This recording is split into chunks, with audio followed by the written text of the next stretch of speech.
স্তব্ধ জীৱনৰ পথ আজি মলিন বিবৰ্ণ জীৱনৰ যাত্ৰা তোমাতেই বিলীন ৰৈ ৰৈ বিনালে নিশায়ে বিনালে ৰাতিপুৱাব কেতিয়া ডাৱৰে এন্ধাৰে সিপালে জেউতিও নাইকিয়া ৰৈ ৰৈ বিনালে নিশায়ে বিনালে ৰাতিপুৱাব কেতিয়া।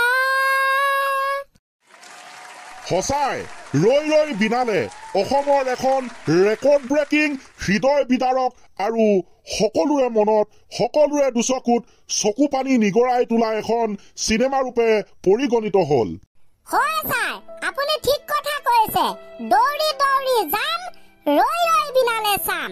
শেষত সকলো দৰ্শক বৃন্দলৈ এটা অনুৰোধ, আপুনি যাতে এই চিনেমাখন চাওঁতে ভিডিঅ' ৰেকৰ্ড কৰি ছচিয়েল মিডিয়াত আপলোড নকৰে। অন্তত আমাৰ মৰমৰ জুবিন দাক সন্মান জনাই এই কাম যেন কোনেও নকৰে। ইয়েছ, ঠিক কথা কৈছ। আমি বহুত দেখা পাওঁ এনেকুৱা ঘটনা আৰু দেখি আছো।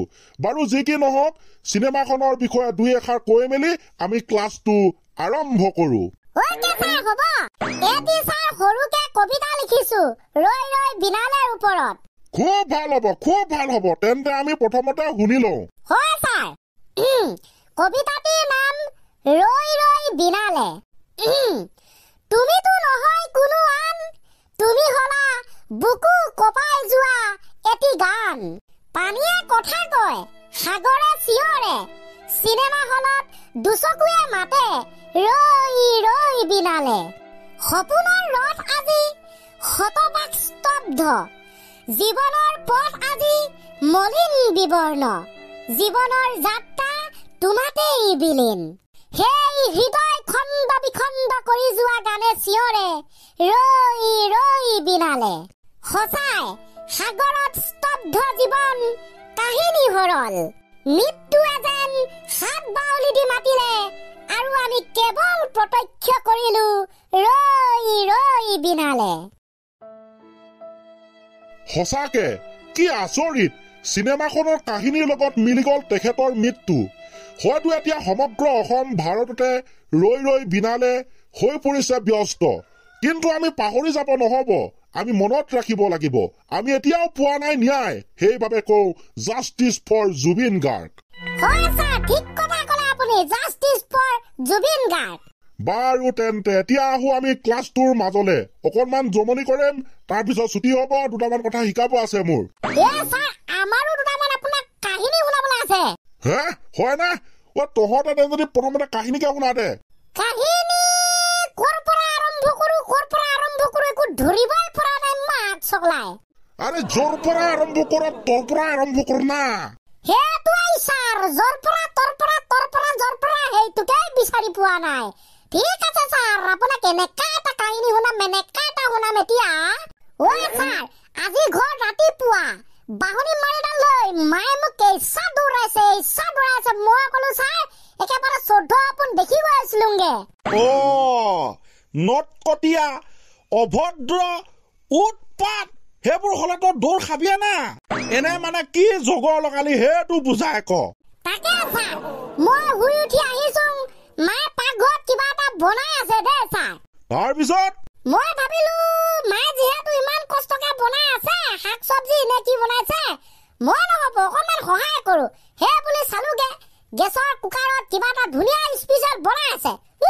মই দেখিলো বগা দে, মাক অলপ সহায় হ'ব, হালধিকে দি দিলো 1 চামুচ। তই সহায়হে কৰিছিলি মানে মায়ে চাগে তহঁতৰ চব্জিটোত হালধি দিব পাহৰি গৈছিলে। জানো ছাৰ, মই তাকে ভাবিলো, বগা দেখিলো হালধিটো দিয়া নাই, মায়ে চাগে পাহৰিলে, বাবে দি দিলো হালধি 1 চামুচ। পাছতহে গম পালো এইখিনি মায়ে পায়সহে বনাই আছিলে।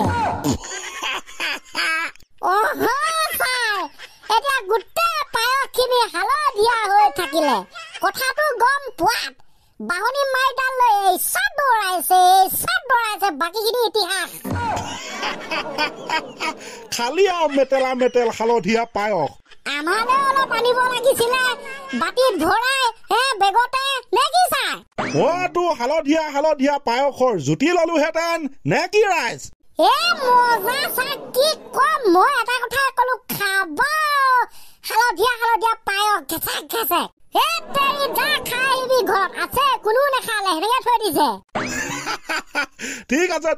ঠিক আছে বাৰু ল'ৰাহঁত মই তহঁতক কি পঢ়ি আহিবলৈ দিছিলো কালি চানি তোক মই কি দিছিলো পঢ়িবলৈ মোকতো ছাৰ আপুনি কেমেষ্ট্ৰি পঢ়িবলৈ দিছিলে এটা পাঠ আৰু তই পঢ়িলি নে ছাৰ মই পুৰা পাঠটো হলহলীয়াকে পঢ়ি ক্লিয়াৰ কৰি আনিছো গোটেই এইবিলাক বৰফ পানী সেইবিলাকে আছে ৰাইট ভাল হৈছে আৰু ৰেকান্ত তোক মই কি দিছিলো মোক ছাৰ অসমৰ সমস্যাৰ ওপৰত পঢ়ি আহিব দিছিলে ঠিক আছে আৰু তহঁত দুটাক মই কি দিছিলো ছাৰ আমাক যুটীয়াভাৱে পঢ়িবলৈ দিছিলে বায়'লজিৰ বিষয়ে হয় ছাৰ আমি দুটাই দুভাগকে পঢ়িছো মানে আধা 4ডোখৰ এইটো আকৌ কি কথা কলি দুভাগকে পঢ়িছ আধা 4ডোখৰ কি কথা কয় এইবিলাক বাৰু যি কি নহওক মই যদি প্ৰশ্ন সুধো উত্তৰ দিব পাৰিবি নোৱাৰা একো প্ৰশ্ন নুঠে ছাৰ আমি এনেকা পঢ়িছো যি প্ৰশ্ন সুধিলে পাৰিম উত্তৰ দিবলৈ ভাল লাগিল কনফিডেন্সটো দেখি ঠিক আছে বায়'লজিৰ নহয়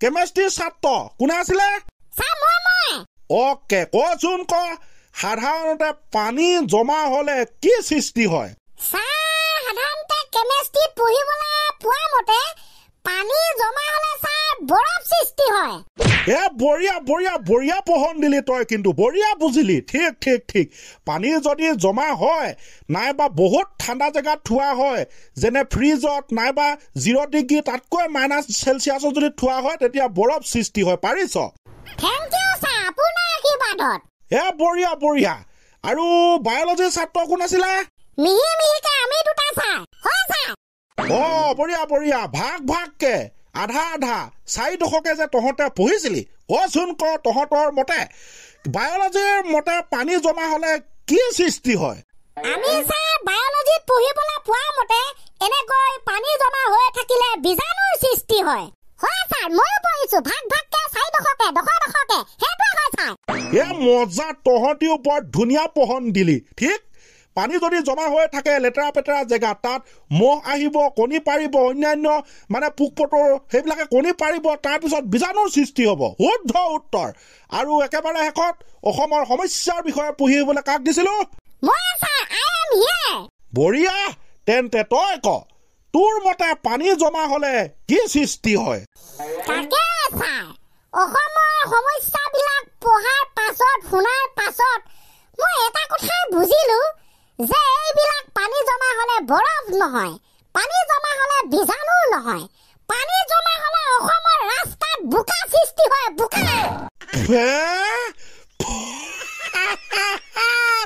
ৰাম কৃষ্ণ